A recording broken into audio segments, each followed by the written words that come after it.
Bhí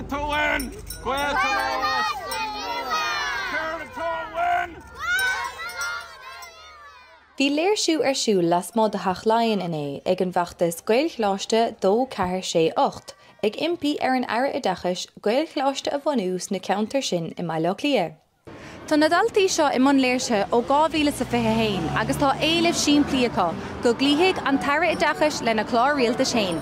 Tá siad chláiríotas go bhfuil siad a rá go mbeidh siad ag dúbailt an méid daltaí tá freastal ar Gaelscoile agus freisin deir siad mata n-éileamh mata gcóthain daoine ag luirg Gaelcholáiste go ndéanaí siad go gcuir siad ceann ar fáil. Well tá 5 Gaelscoile anseo atá ag luir Gaelscoil. Ní bhíofaí tú níos mó n-éileamh ná sin do Gaelcholáiste so chóir mar sin Gaelcholáiste churbun. Tá 5 Gaelscoil in our cantar féin.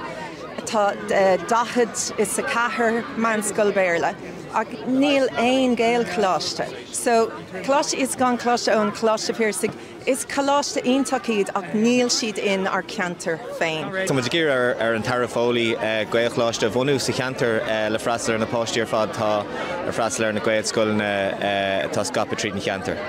Tá méid anseo chun lyric mheánscoil le de haid 2-4-6 agus 8. Níl móránna chu ann agus bheadh si go deas 6 mheánscoil bheith ag gach Bhí de Bhaile Átha Cliath agus leis an Ghaeilge sprága agus bheadh sin anías.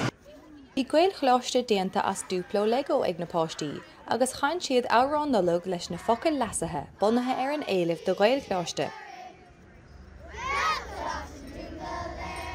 Bhí Daidí na Nollag ag an Nuacht chomá agus thug siad litrecha dó agus do folatóirí ag rá go raibh Gaelcholáiste uathe don Nollag. Aistíonn go na bháin, Nuacht Cúla4, Theach Laighean.